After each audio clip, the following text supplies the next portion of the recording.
नमस्कार साथियों, मैं अरमान जुल्फ़िकार आपका स्वागत करता हूं इस चैनल पे। आशा करते हैं आप लोग सभी ठीक होंगे और स्वस्थ होंगे, यही कामना करता हूं। देखिए, आज हम लोग बात करेंगे जेटेट, सीटेट और झारखंड के तमाम उन अभ्यर्थियों को जो अपना आने वाला समय को सही और सुदृढ़ बनाना चाहते हैं। उनके लिए आज एक खास एसएमएस या फिर मैसेज लेकर के आया हूं, पैगाम लेकर के आया हूं कि आप लोग समय को, स्थिति को आप लोग अच्छे ढंग से समझिए और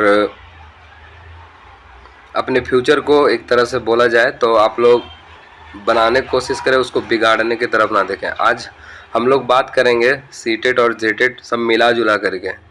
खास करके जेटेट के अभ्यर्थियों को मैं ये बताना चाहूँगा कि जो हमारा डिसीजन आया है झारखंड हाई कोर्ट से, अगर आप लोग एक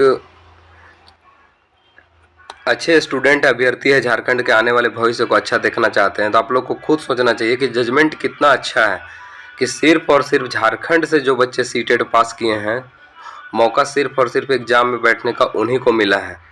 अगर आप लोग मान के चलिए कभी आप लोग सुप्रीम कोर्ट गए हैं और खुदा ना खास्ता वहाँ कुछ भी हो सकता है, मान के चलिए कि अगर आप लोग केस अगर वहाँ जीत जाते हैं तो ऐसा स्थिति में क्या होगा? ऐसा स्थिति में ऐसा तो है नहीं कि सिर्फ और सिर्फ जेटेट 2013 और 16 वालों को ही चांस मिलेगा। अगर सीटेट बाहर होता है तो 8 साल से जेटेट नहीं हुआ है तो सबसे पहला डिसीजन तो यही आएगा कि बिना नया टेट का आप एग्ज़ाम जो है मेंस एग्ज़ाम उसको आप कंडक्ट करा नहीं सकते हैं। तो ऐसे स्थिति में नया टेट हो जाएगा, और जब नया टेट होगा तो झारखंड में तो कोई नियम नीति है नहीं, 60-40 का चल रहा है। तो ऐसा में क्या होगा कि पूरे भारत से जितना बेरोजगारी आप लोग समझ सकते हैं कि पूरे भारत से एग्ज़ाम में बैठेंगे और जेटेट का एग्ज़ाम निकाल करके एक सर्टिफिकेट रख लेंगे। और इसके बाद आने वाला टाइम में जितना बार भी प्राइमरी टीचर का बहाली होगा, पूरा भारत का स्टूडेंट आकर के एग्ज़ाम लिखेगा। और ऐसा में क्या होगा कि झारखंड के जो भी बच्चे हैं उनको एग्ज़ाम में कंपटीशन बढ़ जाएगा, और ये होगा कि उनका जो अपॉर्चुनिटी है वो लगभग 50% मान के चलिए कि कम हो जाता है। तो इसमें आप लोग को सोचना चाहिए कि अगर देखा जाए तो ऐसा डिसीजन है कि आने वाला समय में 2 साल, 4 साल, 5 साल, 10 साल, यानी हमेशा के लिए, जिस तरह से बिहार में अभी 1 to 5 और 6 to 8 के लिए सीटेट अनिवार्य है, बाकी वहाँ का खुद का बीटेट अभी हो नहीं रहा है, तो झारखंड में भी अगर कभी आप लोग को कोशिश ये करना चाहिए कि दोनों हाथ से इस डिसीजन को स्वीकार करना चाहिए। और हमेशा हमेशा के लिए झारखंड में ऐसा हो जाता है कि नया टेट होता ही नहीं, जो भी झारखंड के बच्चे जो सीटेट पास करते हैं वो शामिल होते हैं। ऑलरेडी 29 तारीख को जो कैबिनेट में पास होकर के नियमावली में संशोधन हुआ है, उसमें साफ साफ लिखा गया है कि झारखंड के सीटेट अभ्यर्थी, तो झारखंड के सीटेट अभ्यर्थी हमेशा से यही होता कि आगामी जब भी कोई भी बहाली आता और एग्ज़ाम होता तो सिर्फ और सिर्फ झारखंड के बच्चे जो सीटेट पास करते हैं वही एग्ज़ाम में बैठते हैं।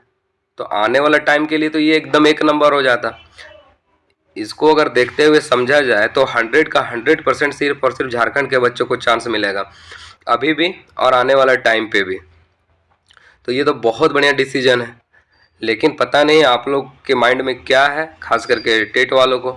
तो डायरेक्ट तो आप लोग को मिलने नहीं जा रहा है। ऐसा स्थिति में क्या करना चाहिए? अगर आप एक सजग स्टूडेंट है, सही तरह से दिमाग आपका काम करता है, सोच समझ सकते हैं, तो अभी भी समय है। आप लोग सुप्रीम कोर्ट में अपना केस में लिबरल हो जाइए और उस तरह से कोशिश ही मत कीजिए कि एक नया टेट हो जाए फिर से। आप लोग को सोचना चाहिए कि जो डिसीजन है वो बहुत बढ़िया है।